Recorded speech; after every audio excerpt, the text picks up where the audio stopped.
you have these really tough moments in life that are, what we consider the really down moments. And, I think looking back, those are the moments that you can really build on. Those are the moments that really will define who you are and help you build your character. And, if you really sit and you listen to, what God wants for you in that moment, a lot of really good things can come out of it. All right, guys, here we go now. It is time to unlock more doors to deals. We're real estate investors here. We're real estate agents here, and we all have one thing in common. We believe that we can live the life of our purpose. We can create financial freedom. We can build a better life for those that we love, and we can live the life of our dreams. I don't care if you're trying to do your first deal or your 500th this year. You can get to the next level, and we're here to help. Welcome to Doors to Deals. I'm your host and founder, Jim Manning. Today's episode can be found on doorstodeals.com/057. Thank you for tuning in today, guys. Today we have my good personal friend, Dustin, back with us. Dustin's one of the most successful investors that I know, and he's been through quite a lot in his life. We're going to dive into his why, what he's learned from having a son, Jack, that was born with a rare muscular disease. And there's a lot of key takeaways. Two of the most important that I personally got is the importance of being grateful for the little things and being prepared and preparing yourself in advance for a difficult season in your life that inevitably, unfortunately, is going to happen to each and every one of us. It's just a matter of when, not if. So taking the steps and getting your life and your business set up to be prepared for some difficult times. So I know I got a lot out of today's episode, and I believe you will as well. Before we get started, here's a couple announcements. So for you agents listening in, it doesn't matter where you live. Over the past year, we've sold over $60 million in real estate by attracting the right relationships to us. We have a challenge where we're going to show you how to create 5 relationships for your business that will generate you $5 million in sales like clockwork. And we're going to open up the door to what our competitive advantage is, why we're able to sell so much stinking real estate. We're going to share with you exactly what we're doing, what the tools are, and just in an open book fashion, so you can plug and play into your business anything that's working for us to benefit you out. So all you have to do is just go to doorstodeals.com and click on the challenge link. So investors that are here locally in St. Louis, we have 2 phenomenal resources for you. We have 3 Doors Funding that has access to over $20 million of cash that it lends out right here in St. Louis. All you have to do is go to doorstodeals.com and click on the funding link. Wholesalers, if you have deals, send us over an email to deals@3doors.com with your properties. We have an entire sales force that's built relationships with exclusive buyers that can pay top dollar.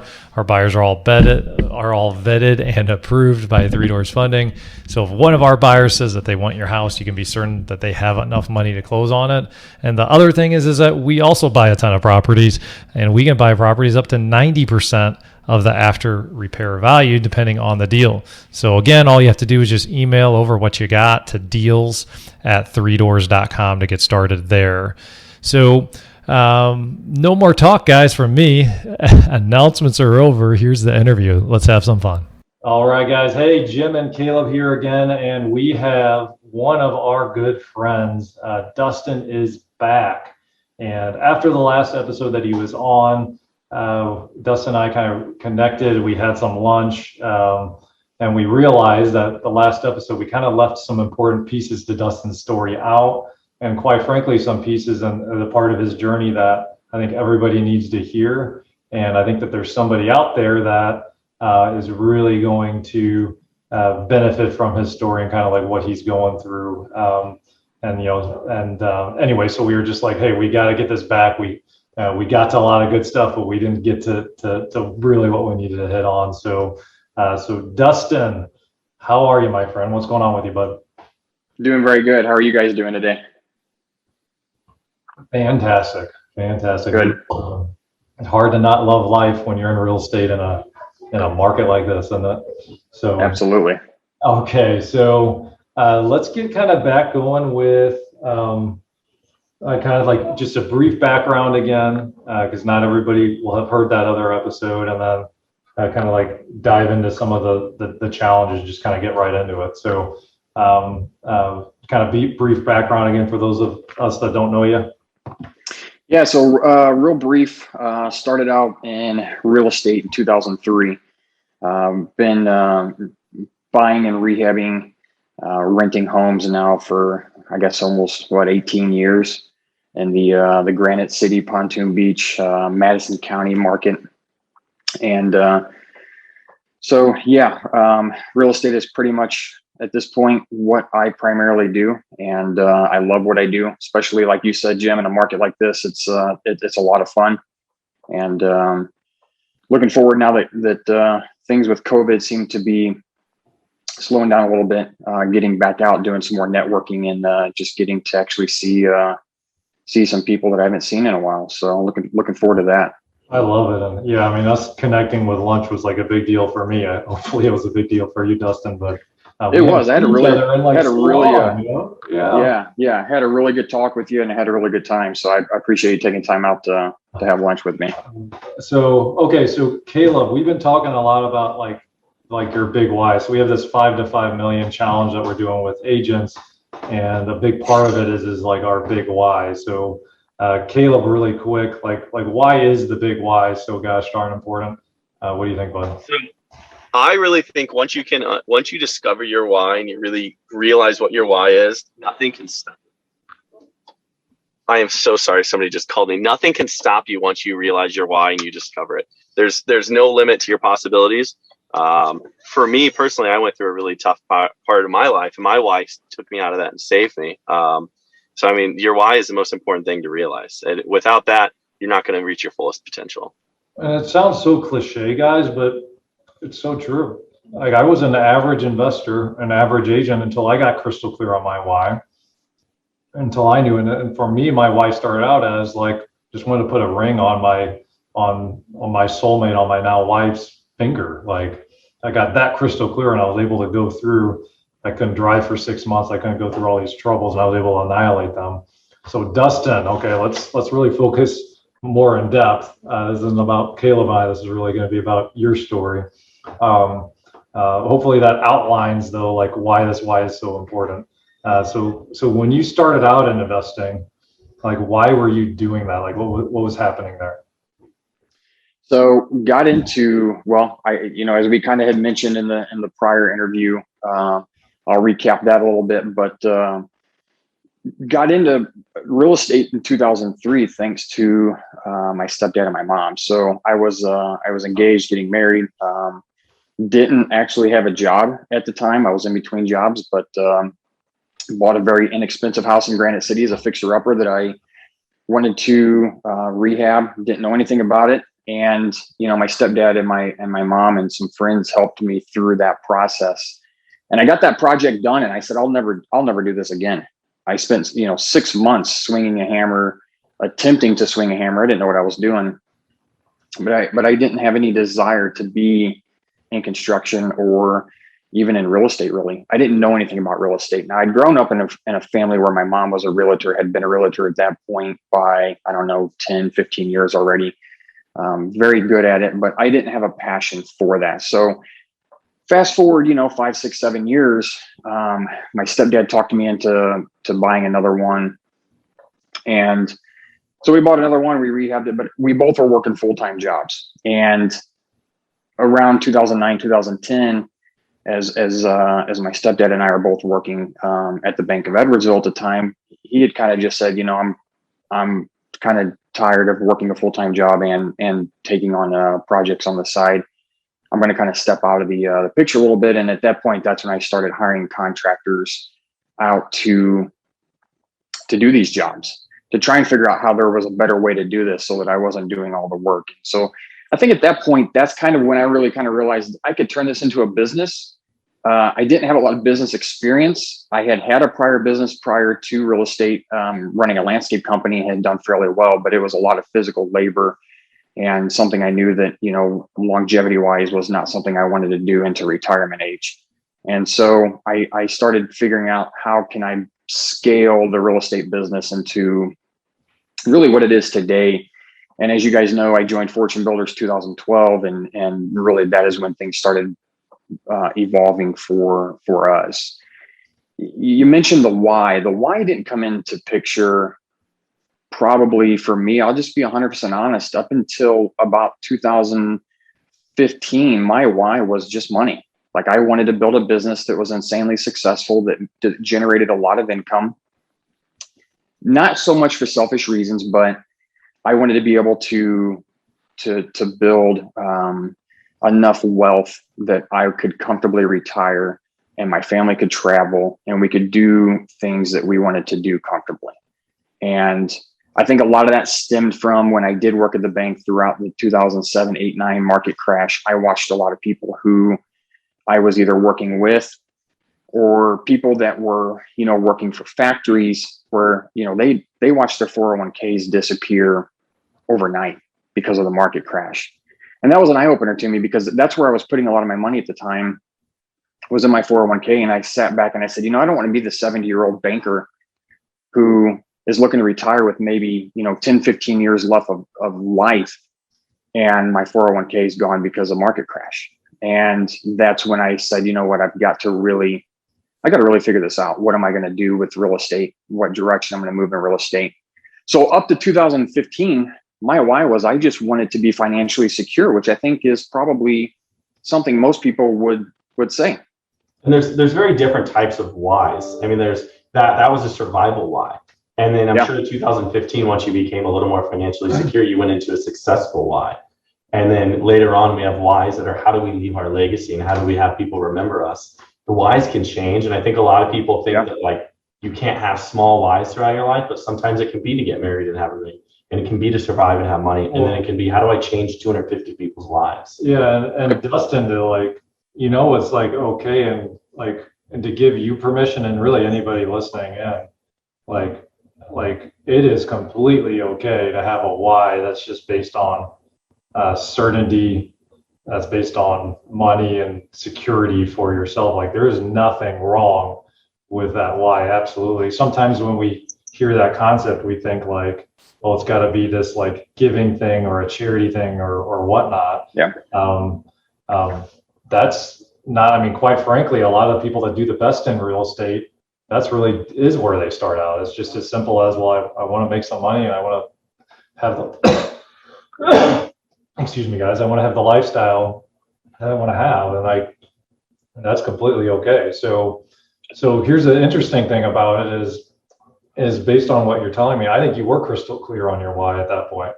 Like you knew why you were doing it and you're putting up with a landlord headache or whatever else came up because you wanted the certainty and the security of your retirement. Absolutely. So there was clarity here, guys. And yeah, no, I think that's fantastic, Dustin. So so that started out as your why, and you mentioned like in 2015. Let's go into that. Like, what happened then? So I'll back up a couple years. So going back a couple years, Dinah and I, we got married in 2010. And we decided around 2013 we wanted to start trying to build a family. So 2013 through 2014, we decide that we want to have this family, but we find out that, we can't have our own biological children. So, I think at that moment, it's like a punch to the gut. You have, for me as an entrepreneur, there was never a moment in my life where I didn't sit and say, I can't work hard enough to obtain the ability to have whatever I want in life. But then you have your doctor tell you, you can't have your own biological children. And that's not something you can control. And it was a very, unsettling moment for me because it was one of those moments where I wasn't in control of this. And so, kind of fast forward, I don't want to, bore you guys with all the details, but, you know, Dinah and I ultimately had decided that we wanted to move forward with adopting. And so we started the adoption process. And at this point, I was aware that what was going on in my life for one of the first times in probably, I'd say 5 or 6 years, real estate wasn't the focus. My focus now was, how do I build a family? How do we grow a family? And, you know, how do I fill that void? You know, Dinah and I both had this void where we both wanted to be a mom and a dad, and we didn't have the capability now, knowing that, of having our own biological children. So now, you know, what does this picture look like for us? And that starts changing your why, not just in business, but just life in general. Your outlook on everything completely changes. The reason you get out of bed in the morning changes. The reason you do everything you do changes. And I remember specifically the day that we were waiting for our first adoption, which was Jack. The day we were waiting for him to be born, I started reading a Dave Ramsey book called The Legacy Journal. And it talks about leaving a legacy to your children. And it's based on the Bible. It's based on some biblical principles.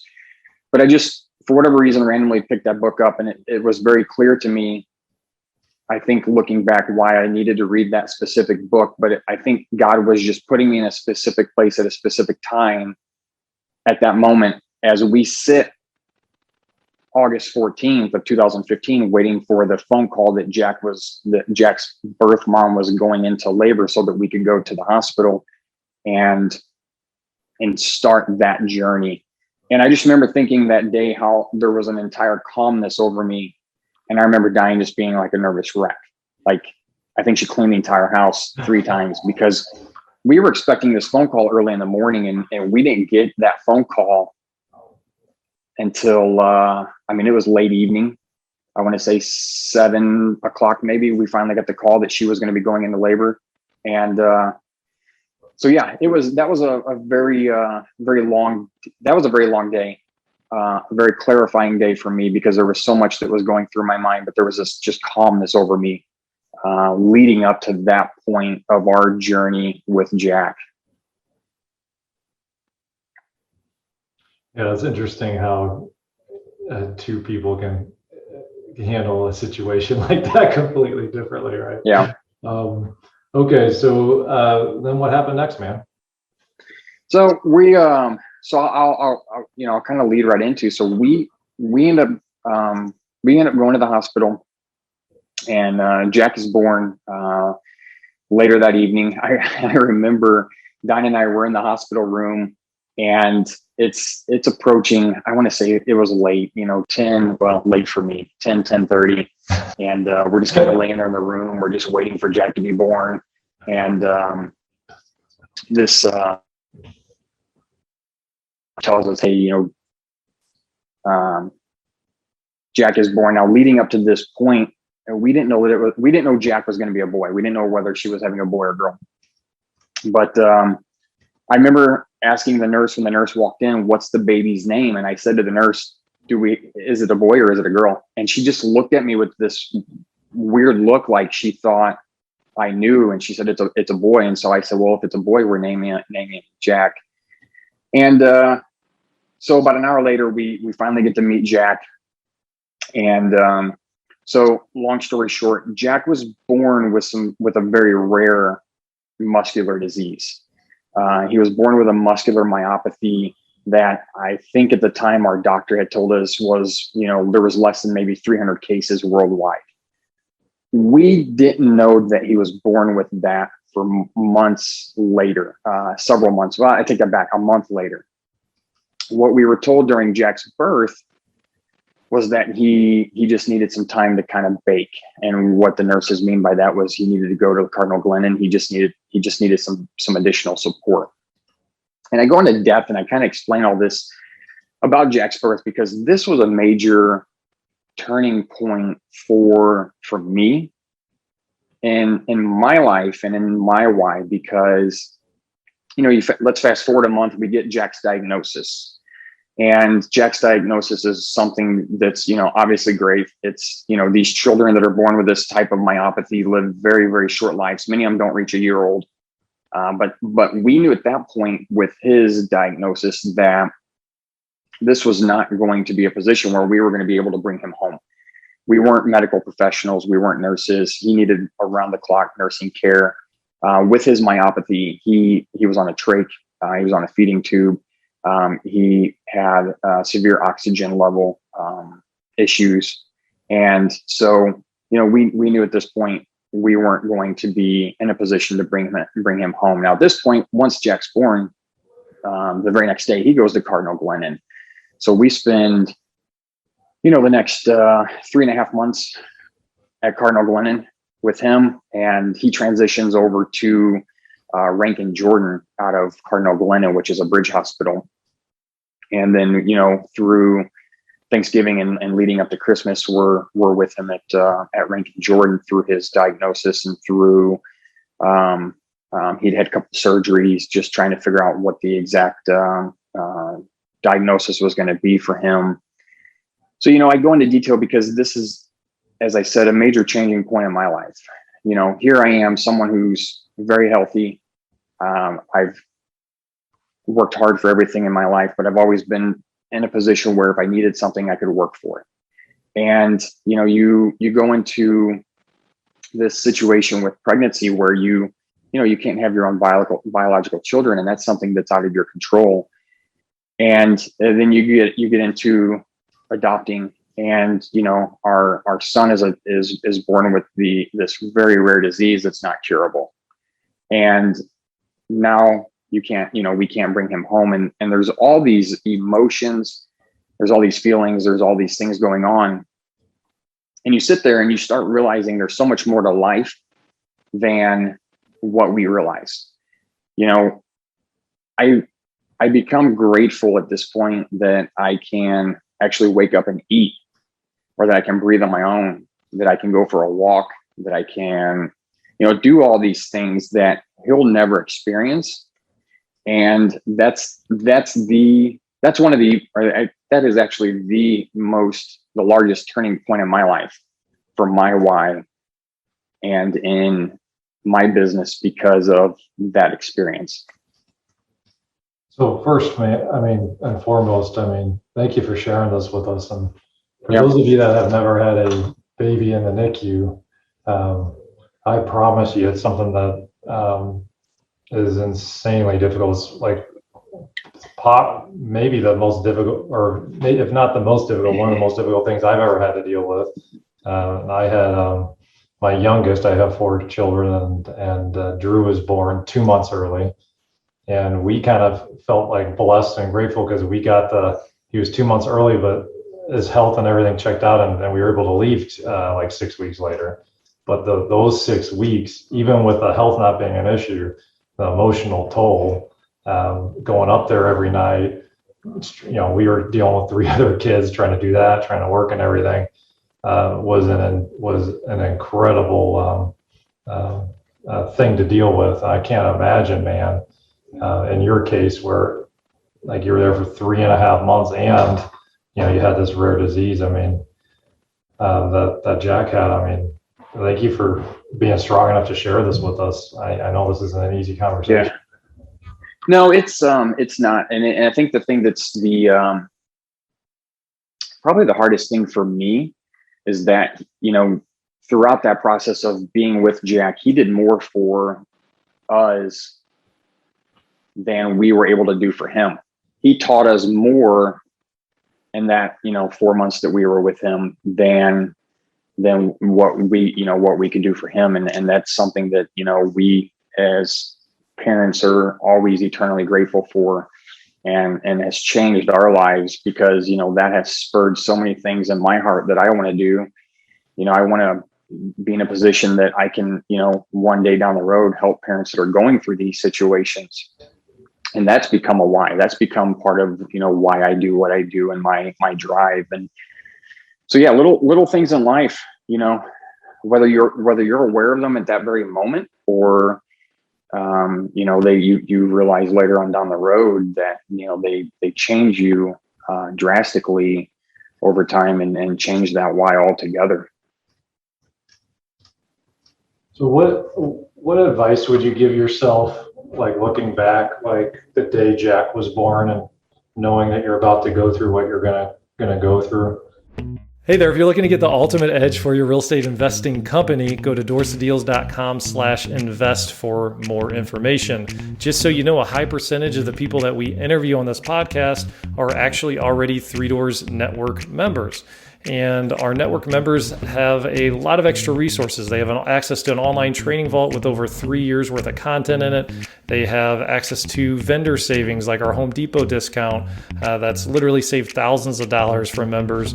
And we have a weekly group coaching call, and we have a lot of other great things as well as part of the Three Doors Network. So make sure that you check it out on doorstodeals.com/invest.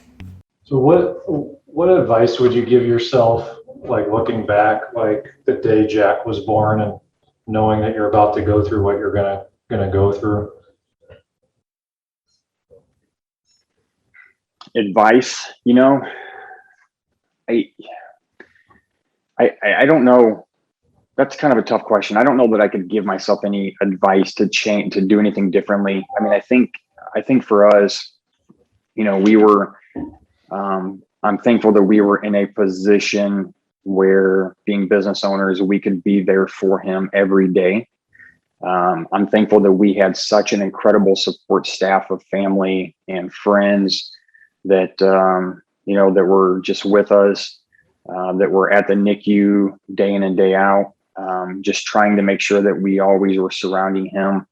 And, I don't know, it's every case I've learned in the NICU is different. Every parent is experiencing different emotions. Every child is going through a different situation. And, I think if you're in a position to be present, I think for us, we would just sit and we would pray and just let God kind of speak to us on what we were supposed to do in this moment, because we knew, into this journey that he wasn't going to be coming home with us. So, now we're sitting here thinking, okay, what is our purpose? What exactly do we need to be doing in this moment, for Jack and for the people around him, his nurses, Jack's biological birth mom, who we built a relationship with. It's just, we just, I think, sat and listened to what God had for us. And we just said, you know what, we just want to be there, and we just want to be ready.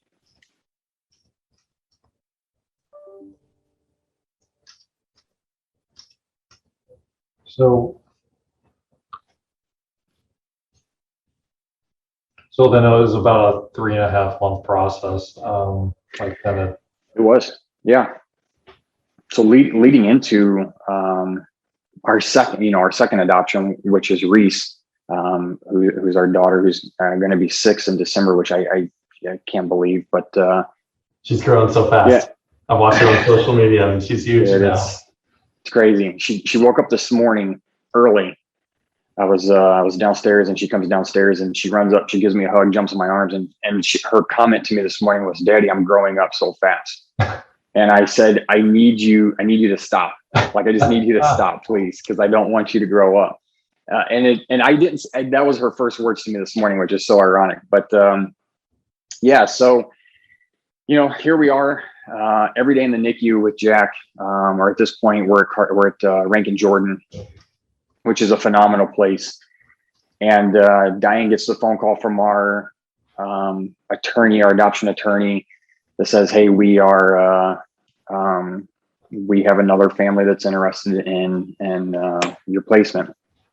And so here we are with our minds. We're just sitting there trying to focus on Jack's, what we can do for Jack, how we need to be there for Jack, and it's hard for us to try and wrap our mind around another adoption. And I think for me, I had completely even blocked it out, because I think there was some small hope or some glimmer in the back of my mind that somehow something miraculous would happen and we would be able to bring Jack home.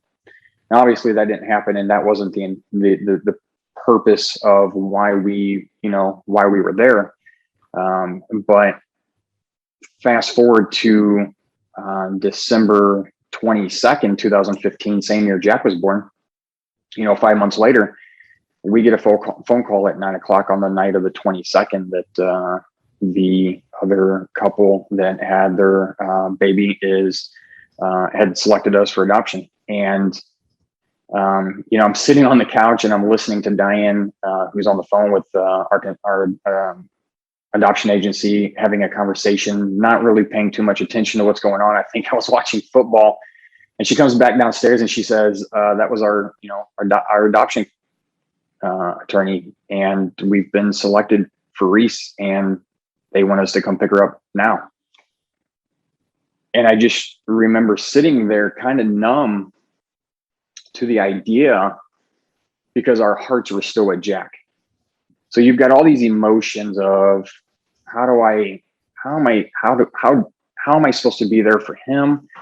And now we've been placed again. So there's these emotions of excitement, obviously for Reese. There's the emotions of, the last 5 months with Jack. And so we drove to Bethalto that night, picked her up, and spent some time with her brought her home. And, the next couple of days were just a little bit of a blur. We didn't even tell our family. So our family had no clue that we had been placed for another adoption. We brought her home the night of the 22nd, and we said, you know what, we'll surprise the family on Christmas when we walk in with her. And that's what we did. And 2015 was, Diane and I kind of joke about it. 2015 was just a crazy year for us emotionally. And looking back, it was also an incredible year for us financially in our business.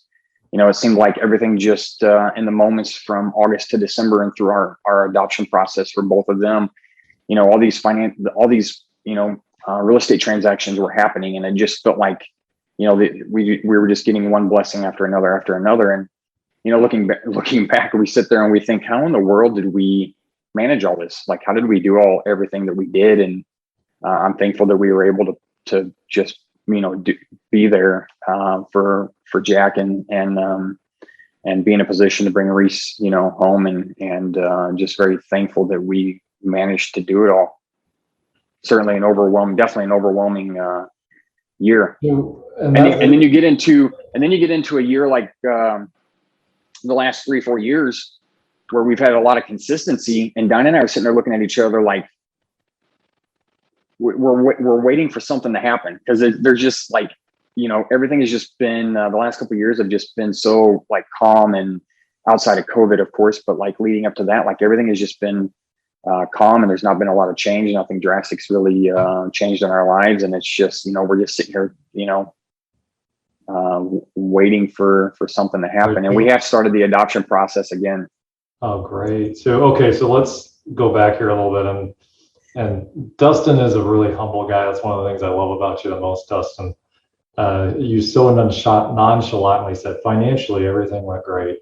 I mean, just so you guys know, when him saying that means it went phenomenally well, that everyone on this call and everyone listening will be incredibly excited about. Dustin is one of the most successful investors I know. I do want to get back. So you asked yourself this question: how did we manage all this? I want to dig into that a little bit, because here's the deal, guys. Regardless of what personal drives professional, okay? If your personal foundation is not in place and it's not secure and strong, you're going to feel like you're stuck in the mud and your tires are spinning. You're not just getting anywhere. And it's like, well, I don't know enough about real estate. I don't know about, and you may tell yourself all these stories that real estate is this difficult thing, when the actual core and the source and the root cause of the problem is there's something in your personal life that you're struggling with and not in place.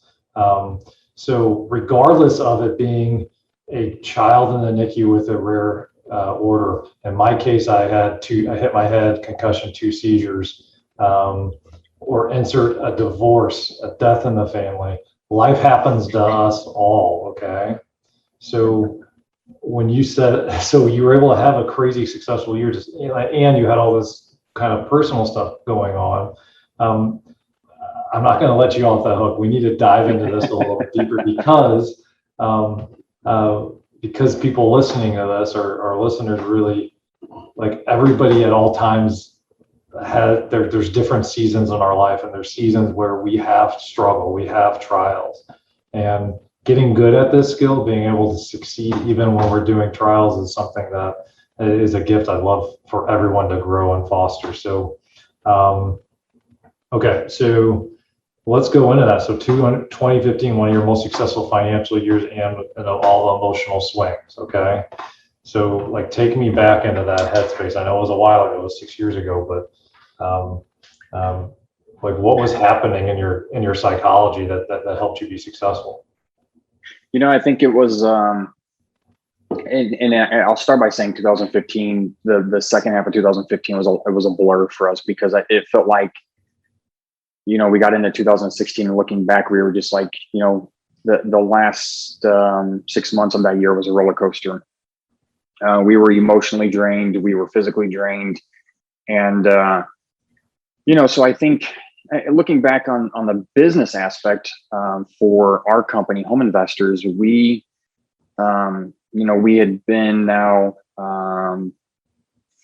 fourth full year under our Fortune Builders training. So we had a lot of systems in place. We had a good contracting groups that we were working with. And looking back, the people that we were working with, our contractors, our people in our office, so on and so forth, they knew what we were going through. They knew where we were needed, and they, I remember contractors saying, "Hey, I needed you for this, but I just made the executive decision because I knew you were at the hospital, or I knew you had more important things to take care of." And so, for us, I think looking back, financially, things were just so good for us because we, had built solid systems and built off of the systems that we were taught. And Diane's a full-time real estate agent with Remax, and for her, I think it was our support group. I mean, my mom was able to step in because she was a realtor and handle a lot of transactions for Diane at the time, handle a lot of phone calls, and things just seemed to be on the business side. I almost felt like we were able to kind of push that aside to focus on what we needed to focus on, and everything just happened. Everything just fell in place, and I don't believe that just happened out of coincidence or anything. I am as you know, Jim, I am a person of faith, and I believe God just put us in that position for a purpose for that time, and He took care of the rest of it. And He put the people in the places that we need. He put the people in our life that we needed, and it was looking back, everything just kind of fell in place. Well, I love how, like, the kind of the why that was kind of put in your heart to get that security, like when you started this, and that drove you to 4 years pouring into the right systems, getting the right people around, so that when this happened, you're ready to fully embrace it and still be in a place that you could succeed in. And so, like, that's that's kind of a motivator for I think all of us, like, hey, we don't know when our season of struggle is going to be, when our season of challenge is going to be. Well, It's time to start now to get into a place that you can be prepared to really handle these seasons. So you did that, and, like, the interesting thing too is like having the right people around. What's that saying? You become the average of the 5 people you hang out with. Your net worth ends up being that. And I think just really having an awareness of that environment, and having the type of people that will fill in for you should something come up, that's massive. I mean, no one succeeds alone, guys. And there's not one person that's ever succeeded all by themselves. It's a group effort to get to goals. So your why started out, okay, so then as you're going through all of this, let's kind of get into the psychology and, like, the why as you're going through these emotions with Jack, and like it was like, was there a why? Had it shifted in 2015, or was it kind of in limbo because you had all this personal going on, and then it kind of got more crystal clear later? Yeah, I think it was later on down the road as we're going through the process of Jack's adoption and adopting Reese. You're just overwhelmed with the emotion of everything that's going on. And then, we get into 2016, or I get into 2016. And, I know this was a very drastic moment in my life and in Diane's life. And, for me, it just was a lot of reflection. I think in early 2016, I'm just sitting there kind of, looking at little things that I had never even paid attention to. Like I mentioned earlier, Jack was on a feeding tube. Because of his muscular myopathy, a lot of his central muscular system was incapable of functioning on its own. So, little things like blinking, he didn't have control of his eyelids, or, he had to have a trach because he couldn't eat. And so you just become more aware of the little things that we're capable of doing that we take for granted, because we've never been in a position that we would need to think about it. We're born with the capabilities of taking care of ourselves and walking and eating and, speaking. And then, you spend this time, and then you're in this moment where you're around someone who can't function that way from birth. And, it just, it was a moment for me where, I was thankful for the little things in my life. But I think the turning point was, I wanted to be the turning point for me. And this just came to my head, was when we were with Jack, and we were at that moment where right before Jack's diagnosis, I was pushing to bring him home. It was around my birthday in 2015. I thought how great would it be for a birthday present to be able to bring Jack home. And, they were still trying to figure out what was going on with him. He still was a little unstable. And I remember our doctor, Dr. Siddiq, had pulled me aside in the hallway, and he had said to me, "I don't know why or what your purpose is in this moment to be here with Jack," but he goes, "I don't believe it's to take him home." And I sat there and I thought about that for a moment. And he said to me, he goes, "The purpose for you in this moment could be so that one day you might be able to give back." And that always stuck in my head. It didn't mean anything to me at the moment, because I was honestly probably a little frustrated. I was in this mind frame where I just wanted to, I wanted to be able to bring Jack home. That was all I was focused on, was I wanted to be able to get him in a position that we could bring him home, take care of him. And, looking back, that wasn't why we needed to be there. That wasn't our purpose. And that always stuck with me. That, I think, looking back in early 2016 with that statement from our doctor, was what started really spurring some things in my heart, and just thinking, we have the capabilities with our business and real estate to make really good money.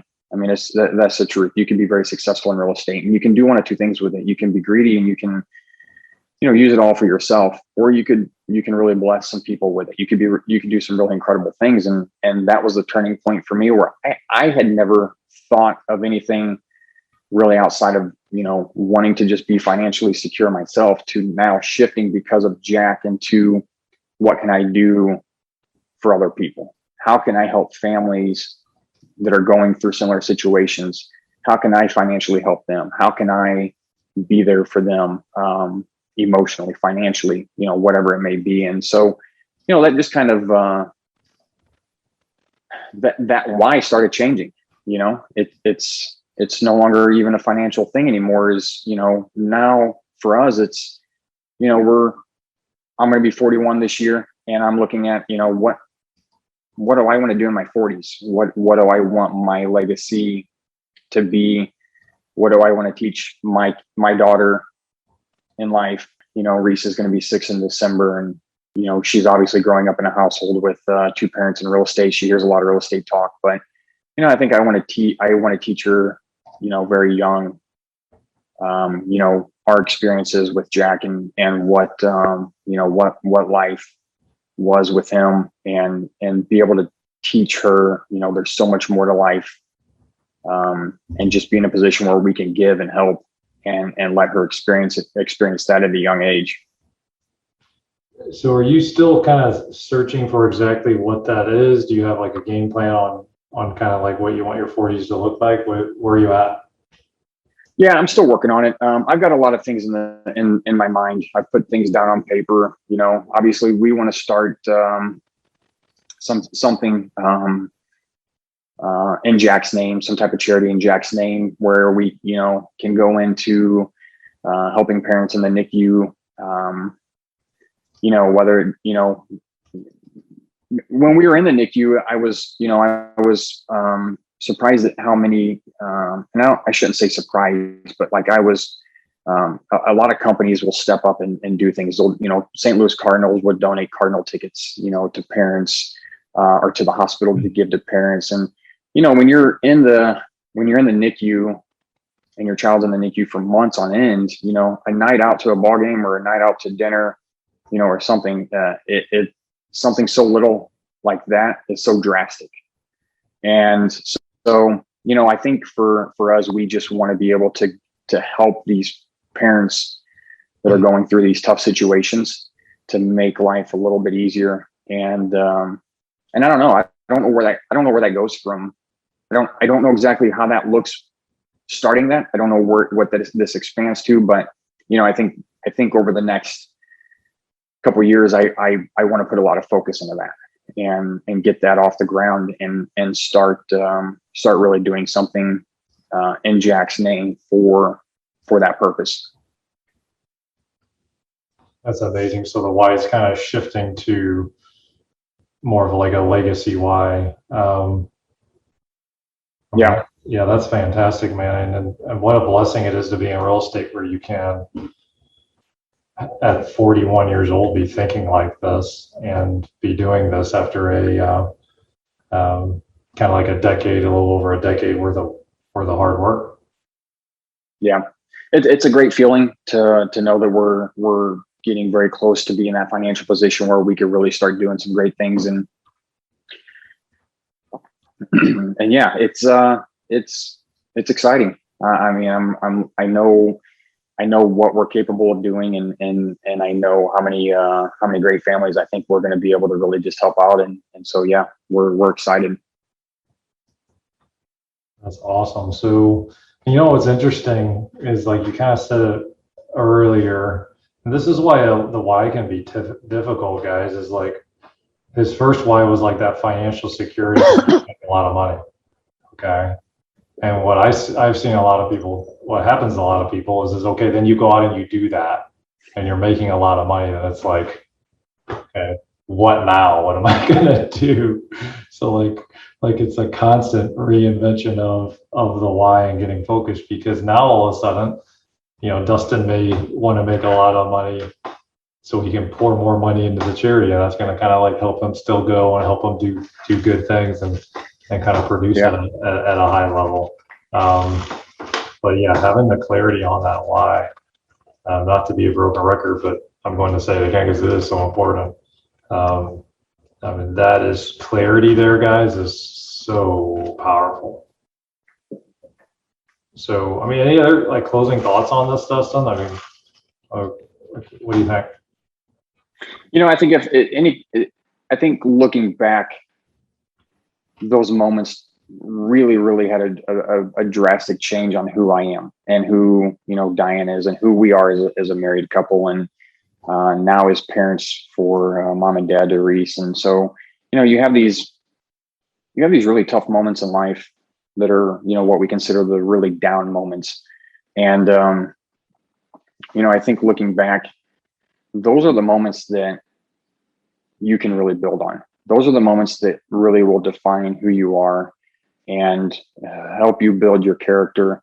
And, if you really sit and you listen to what God wants for you in that moment, a lot of really good things can come out of it. And I think that's, for Diane and I, there's not a moment that goes by that we we don't understand what that process was for us, and what the meaning of that moment was for us, and what we want to be able to do out of that moment. And so, for people going through really, down times, whether it is divorce, death in the family, being in the NICU, whatever it is, there's something to be learned in that moment. And as hard as it is, take some time to just, kind of meditate on that and figure out why it's happening and what's happening. And I think you'll learn so much from it. Yeah, and that's so true. I mean, my most difficult times of my life have also been the defining moments of my life, and having that mindset around that, to be learning based. I mean, my goodness, you either win or you lose. You either win or you learn, guys. I love that. I love that philosophy. All right, guys. Well, Dustin, thank you for sharing more about your story. Thank you for kind of getting a little bit more of an intimate side of Dustin. I think if anybody wants to connect with you, what's the best way, man? Yeah, I mean, I pretty much give everybody my cell phone number. So if you guys, if there's somebody out there, I think that's going through a tough situation, you need somebody to talk to, feel free to call me anytime. I'll give you my cell phone number, and it's 618-960-5755. Give me a call, and I'm more than happy to try and help anybody out. And that's what got us through our tough times, was having that support group. And I think that's so crucial to have. I love it. All right, guys. Well, that's a wrap for the show. Okay, guys, so that is a wrap. Just wanted to give you a reminder. Don't forget, if you're out there on your own dealing with some struggles, just like Dustin was, just a reminder that we help people like you crush your fears, get through your obstacles, and get to the next level every single day. To find out more on this episode and any additional resources that we have, all you have to do is go to our website, doorstodeals.com/057. One of the best resources for those of you that live in St. Louis to do more deals is you just send us an email, deals@3doors.com, and we can help you with your wholesale deals and close them in lightning speed with top dollar. If you need cash to put together deals, whether it's a flip or a rental, apply. Go to doorstodeals.com and click on the 3 Doors funding link and apply for that. For those of you that live in St. Louis, we can close crazy fast in as little as 5 days and underwrite the property instead of the borrower. And finally, if you're an agent, don't forget to check out our $5 to $5 million challenge, where we show you how to attract 5 key relationships into your business that will generate you $5 million in business every single year. And we also open the doors to our own unfair competitive advantage, and you can learn from and implement in your business. So the link to this challenge can also be found on doorstodeals.com/057. So go out, live your purpose, and above all else, go after your dreams. Till next time. Thanks for tuning into this show. For more episodes and resources that will unlock Doors to Deals, check out our website, doorstodeals.com.